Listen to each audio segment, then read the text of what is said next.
You've been here since September, late August, early September now? Yeah, started September 1. How's it going? I think it's going really well. Yeah, I've enjoyed having the opportunity to start to get to know this community. I've been in many of our schools. We've had some listening sessions. So yeah, it's been really good. What have been some of the main takeaways, main points that you're getting from parents out of these meetings? Yeah, it's been great. We've been able to ask folks really to talk to us about, first of all, what they really hope for in our school division. And people want their kids to be safe. They want them to have a great learning experience. They want to make sure that, we're really thinking about how we attend to kind of the whole picture of the educational experience. And they want to make sure that we have great staff and that we're taking care of our staff. And we've also been able to talk a little bit about where they think maybe we're nailing it and where they think we're falling short.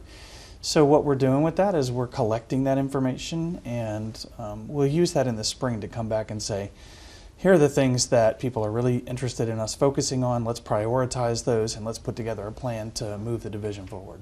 Have there been any topics that really stand out as coming up over and over again from parents? I think it is kind of interesting because when we ask, what are you looking for, and then also where are we getting it right? So we hear we want to make sure that our kids are safe, but we also often hear that we're getting it safe. But there are some things that do come up fairly consistently. Folks want to talk about making sure that we do have great academic rigor and high expectations for learning. They want to make sure that we're taking care of our students when they're with us, that we're making sure we're attending to things like bullying and making sure that kids feel like they belong when they're in our schools. So, as we continue to have these sessions, we will be kind of analyzing all of that information and coming out with, hey, here are the themes that really emerged for us. And that'll be happening in the spring? Yes. Okay. You came into a school system that was getting a lot of attention across the country. What expectations did you have coming into this? What concerns did you have coming in as the new superintendent taking over after so much had happened here? Yeah, I would say it's not so much about having concerns as coming in with an awareness that people really want for others to recognize what a great school division Loudoun County is, right? And so there was so much going on here in Loudoun County and across the country when it comes to education, and I think people really want folks to understand what a great school system they have. What I've seen when I'm going around the county is that people are really committed to our school division. We've got great staff who are really invested in our work and parents who are very supportive. And pretty much to a T, everybody that I'm talking to says we really want other people to just remember that things are going really well here. And while we always know there's an opportunity to improve, that's not the story that people are hearing about us. You're getting a new school board. You're new to the county. How does that make you feel to see all of this newness sort of happening all at once? I'm sure for some people that creates a sense of some anxiety. People want to make sure that as we're having all these changes that we still keep heading in the right direction. For me, I see it as a great opportunity. I think it's a great opportunity to bring together a new school board, coalesce around these ideas of what are we looking for in leadership here in our division and what are the big things that our parents and our students and our staff are hoping for, and then try to prioritize those and work together as a team to move that forward. What are some of the first things on your list that you want to get to work with come January with this new school board? Well, the big thing we're going to have to wrestle with right out of the gates is our budget. And so that will be right in the middle of our budget development process. And basically, as soon as the new board gets seated, we'll be presenting the new budget to them. And the budget really helps us have a conversation about some priorities. So what are our priorities when it comes to compensation and recruiting and retaining our staff? What are our priorities in terms of the kinds of support services that we're able to provide for our students? So I think that's going to matter. I do think it's also going to really matter because it's a new group of people that we do spend some time talking together about how we're going to operate, how we should work together as a board and superintendent, what are our expectations for each other in terms of our communication amongst ourselves and with our community. So it's just big questions that any new group of people would have to wrestle with, and really important that we get them right fairly quickly because we've got a big school division to run. So when you talk about the budget, what are some of the main things you guys are looking at? I know last year not a lot, but a good chunk of the budget was going towards redoing some of the bathrooms. Where is your stance on that? What is the next step with that process? So it's actually a fairly small part of the overall budget, but I would say that's a pilot program, and those have not yet opened. They're still under construction. Those will be opening in the spring, and then we'll go through the pilot process to get feedback on how those are working before we really make any recommendations for the school board on what we would do next. So that's not part of this next budget? It's not in the next budget from a capital perspective. What we will talk about with the board is how it's going so that we can decide together if we should expand that project. What has some of the feedback you've received about it? I know they're not completely, they're started though, they're not completely finished? They're under construction, but Still they're not under. open yet. Yeah, they'll be open mostly, I think, in the late winter, early spring. Okay, gotcha. Ahead of them being open, you are still getting feedback on it. What has been the feedback you've received? Really, it's mostly been questions about whether or not it's going to be effective. So I haven't gotten a lot of direct feedback other than some people, I guess, think, you know, whether or wondering whether or not we should have them. And of course, my perspective on that is we won't really know till we open them up and see how they work. But my sense is that's a good thing, right? So there are kids who want privacy when they go to our restrooms, just like most people do, and that these are an opportunity to provide that. And I know that, you know, a lot of the policies coming out of the state allow for school divisions to develop single-use bathrooms as one of the solutions to some of the many challenges we have with our restrooms. And branching off of that, communication is something you mentioned. I know when you started, you talked a lot about bridging that bond between the community, between the school board, between you, and bringing back that trust. How is that going? How do you feel about that now that we're a few months in? Yeah, well, I will say as we go out to these community sessions, we do hear a lot about that. People really, there is some broken trust, and we do have to rebuild those relationships. I think we want to work hard on that, but you know, there's kind of a saying that says, you know, trust takes a long time to build, a very short time to break, and then forever to rebuild. And so I think we're just in that process now. And you know, we are a large school division with a lot of moving parts, and a lot of people have different concerns, and so it does take some time to build trust. But I would also say what I have heard out in our community is the vast majority of our community, our parents, our stakeholders, our students, our staff, really love our schools and do trust in the work that we're doing and do believe that we're trying our very best to do a great job, make sure their kids have a great experience. I know you've come under a little bit of criticism lately regarding fentanyl and the overdoses we saw. I believe last time we were updated, it was 10 overdoses involving schools. Has that number grown, to your knowledge? I don't actually know. We haven't heard from the sheriff's office Yeah. about any, not within our schools. Yeah, so I have not heard of any new numbers from our sheriff's office. I haven't had any reporting from our schools since those last conversations about one of our schools.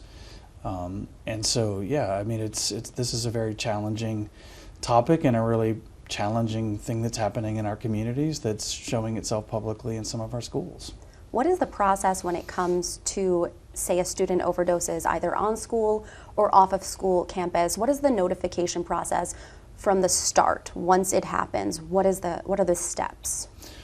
So off of schools, we may or may not know that it's happened because that's a private medical issue between a family, and sometimes law enforcement is involved in that, and they don't necessarily talk to us about that. If a student is charged for something, we do have a agreement with our local law enforcement. They will talk to us about whether or not students have been charged. If something happens in our schools, also sometimes difficult to know precisely what has happened concerning an overdose, for example. So to explain that, I would say this: if a student is non-responsive and we medically transport them, when they get to the hospital, those medical records are those students and their parents, and they don't belong to the school, and we're not necessarily made aware of exactly what has happened. So we have not in the past had a notification process beyond the school will let central office know what's happened, and we keep a record of that as a part of our general record keeping if we've had a medical emergency. If we have transported a student for a medical emergency, we do generally notify our community that we've had a medical emergency, but we don't get into the details of what that is because there have been some concerns about releasing any kind of medical information that could be identified for a student. I would say right now, you know, I understand this is a really terrifying thing for our community. This is a terrifying thing for our families, and I understand why people are concerned about what we are and aren't able to share. I think that's a good conversation for us to have. It's a good conversation for us to have with law enforcement. It's a good conversation for us to work through as a school division with the state. I mean, obviously the governor has issued an executive directive clarifying his expectations but he's also said we need to await guidance from the Department of Education so that we are attending to student privacy issues.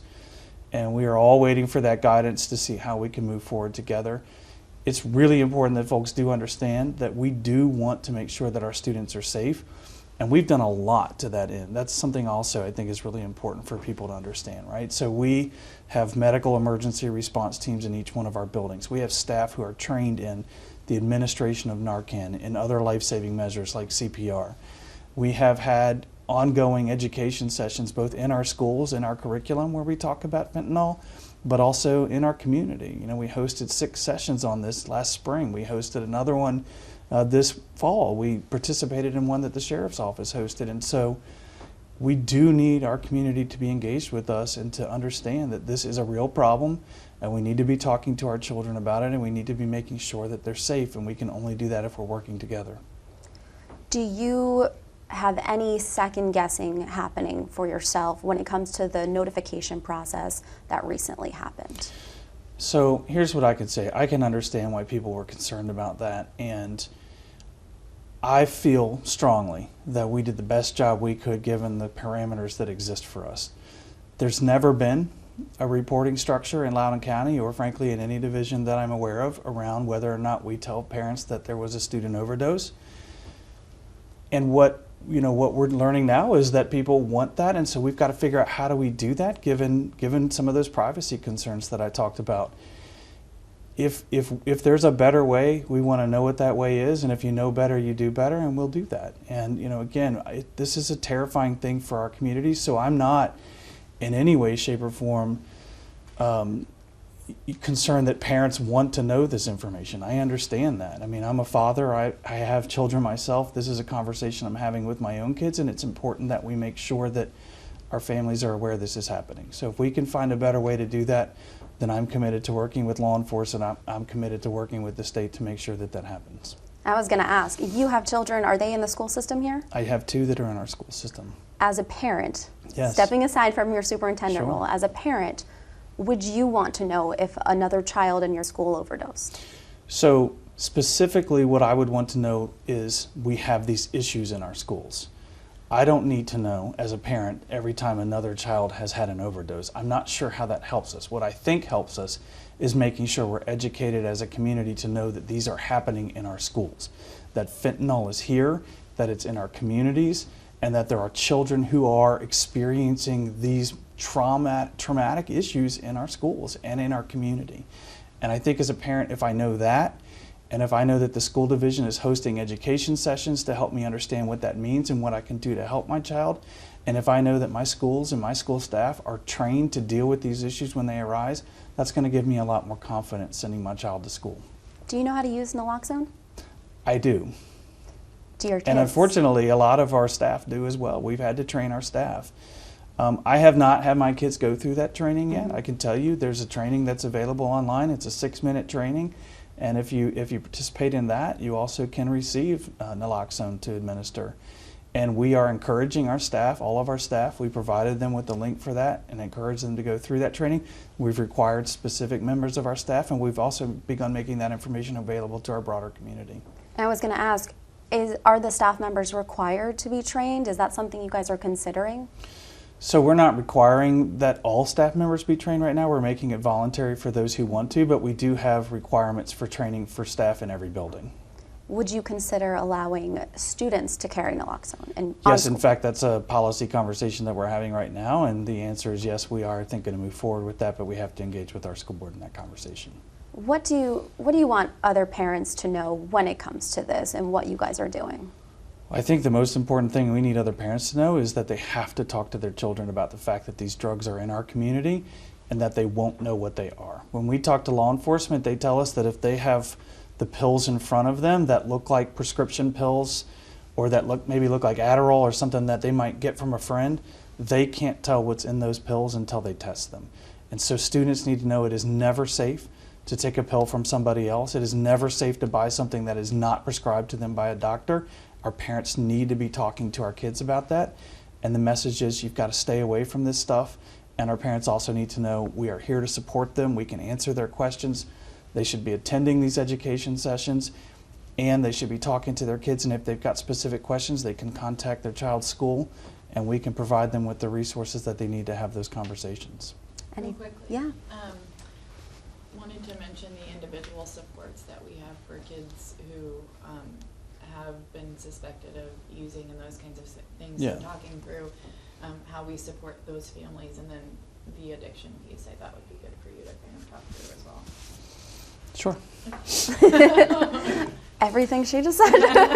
Yeah. So I guess what are some of the processes you guys have in place for students who are combating opioid addiction? Yeah.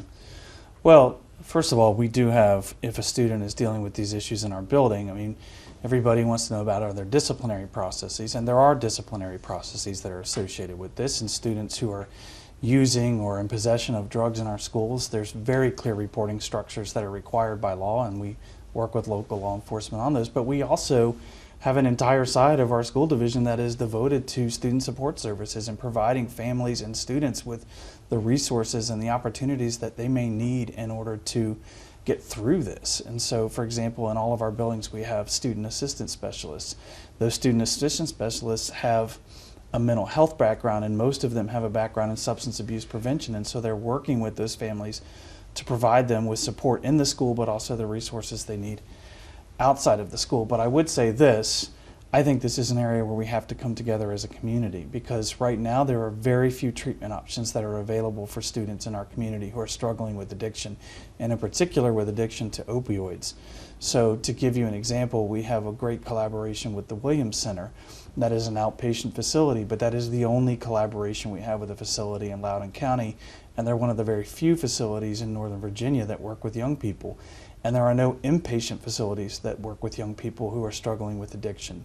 So what I think we need to do as a community is not only be aware that this is happening in our schools and be prepared in our schools and be prepared in our communities to deal with cases where students may experience overdoses, but we need to be advocating together for better treatment and support for students and families in our communities. And so making sure that we do have in and outpatient treatment facilities across Northern Virginia that will work with young people is a priority for me. It's something I intend to advocate for.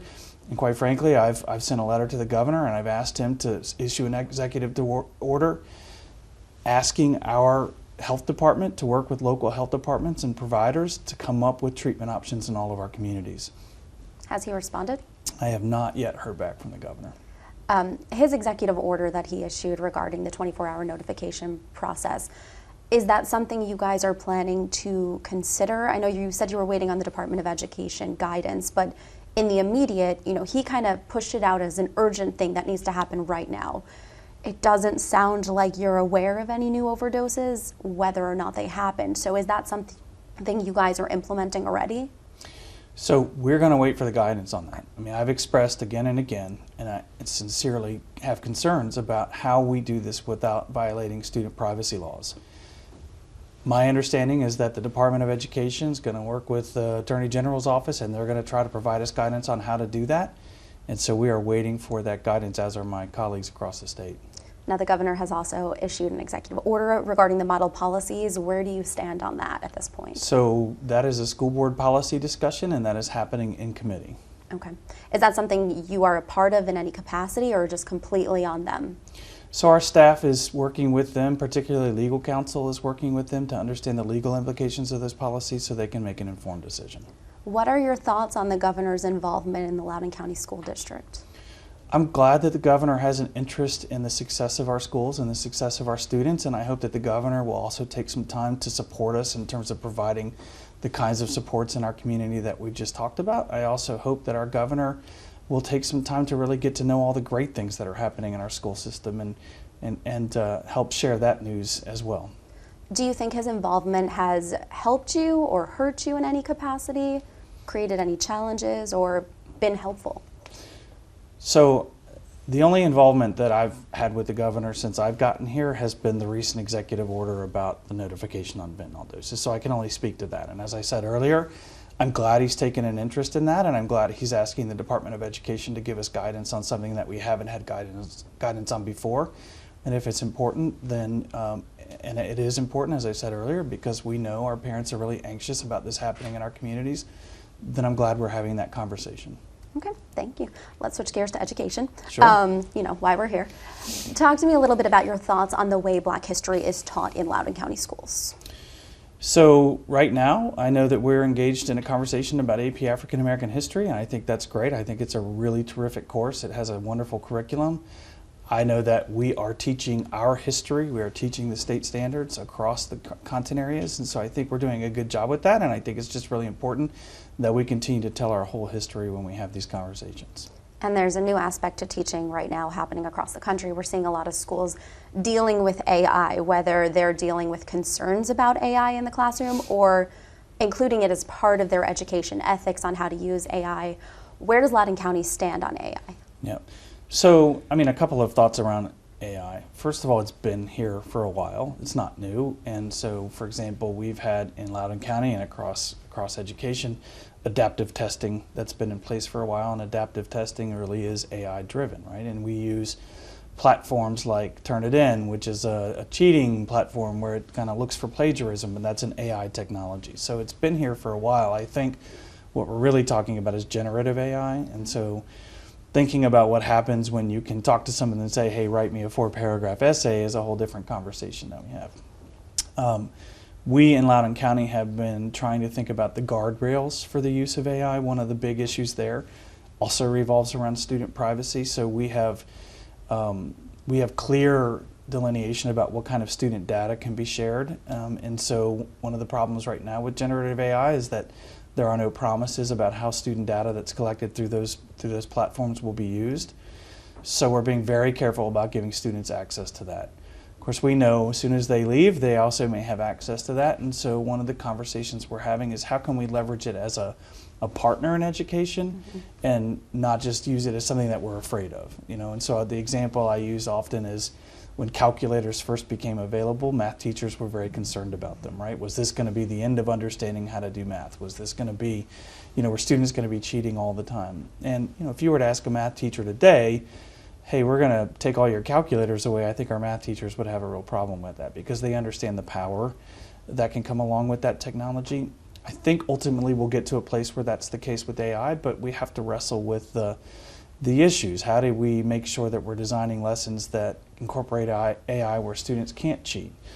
I think there's some interesting examples of that. The International Baccalaureate Organization, the IBO, has issued, for example, a statement on how to cite AI, right? And so more and more we're seeing that, where we're saying to students, maybe you can use that to help synthesize your thoughts, but you need to cite it if you're claiming it as work on your research.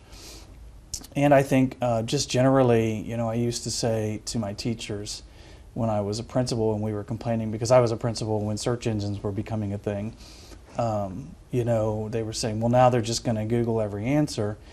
And my response was always, well, don't write questions they can Google the answers to. And I think that as we move forward and we think about how we ask students to do work, we may have to think about how we acknowledge that AI is a part of that work, and we then need to expand to get their own voice into that learning, so that, because AI doesn't know them as individuals, and so if we can get their own voice into that, that accomplishes two things. It personalizes the learning experience for our students, and then it also makes sure that everything they're writing can't be generated by a robot.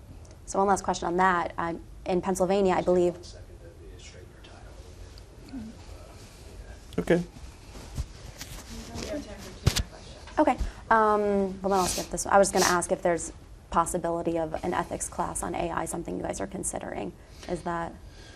Yeah, so we do a lot with digital literacy, and I think building conversations about the ethics of AI into our digital literacy curriculum is going to be important, and whether that's its own course or whether or not this is something that we build into students' coursework as they're doing research, for example, will be something that we're going to wrestle with. One last question from my coworker, and then I have one question after that. Okay, cool. She was wondering, I know we've been talking about absenteeism being an issue in Alexandria, I think Arlington, I don't remember Fairfax, but absenteeism continues to be an issue across Northern Virginia schools. Is that something you guys are dealing with as well? Yeah, I think all school divisions, as far as I'm aware, are dealing with chronic absenteeism as a significant issue. Obviously, it's part of our accreditation model now, but beyond that, we've seen spikes in absenteeism that, you know, maybe we're starting a little bit pre-pandemic, but definitely have accelerated post-pandemic. And one of the conversations that we're having in our schools is looking at the root cause of that. So some of that might be we're just more attuned to not sending kids to school sick. Before the pandemic, maybe we were more willing to do that, and we're a little less willing to do so now. But I think there's probably more to it than that. I think when kids were out of school for a while, they began to question certain things about school, like, is this meaningful for me? Do I find it relevant, and are there good connections for me at school, reasons for me to get up and go to school? And I think students, because of the pandemic, maybe became more willing to decide not to get up and go to school if they didn't feel connectedness or belonging or the importance of learning. And so I think as school divisions, maybe traditional approaches to attendance, things like incentives or punishments, won't work. I think, you're not going to incentivize a kid with a certificate to come to school who doesn't feel like there's an adult in the building who cares about them. And so we have to think about a different approach to getting students to come to school, and that's helping them see the value of coming to school and really understanding that there are adults there who care about them and that they do belong and that they're going to learn really great and important and fun things, and they're going to want to be there. Thank you. One last question.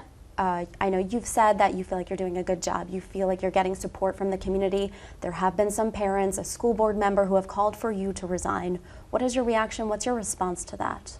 Yeah, I just think in today's climate, that's really unfortunate, right? I mean, I've been on the job for less than 3 months. And I think we're so fast now to run into our corners and just point fingers at each other and scream across the room instead of trying to get to the middle of the room and have conversations. And as I said, I think the reason for that is because they're saying, well, you're not being transparent. And again, I understand why people would say, I want to know about what's happening in my child's school when it comes to student overdoses. And I truly believe we were doing the best jobs given the parameter that we had. And if you know better, you do better. And we're going to learn from this, and we're going to find out what we can do and what we can't do. And I think people have to give people an opportunity to either A, make mistakes and learn from them, or B, do the best job they know how and continue to improve. And calling immediately for somebody's resignation, that just doesn't make sense to me. What makes sense to me is for us to figure out how do we get better and how do we continue to work together to improve in our work and do what's right for kids.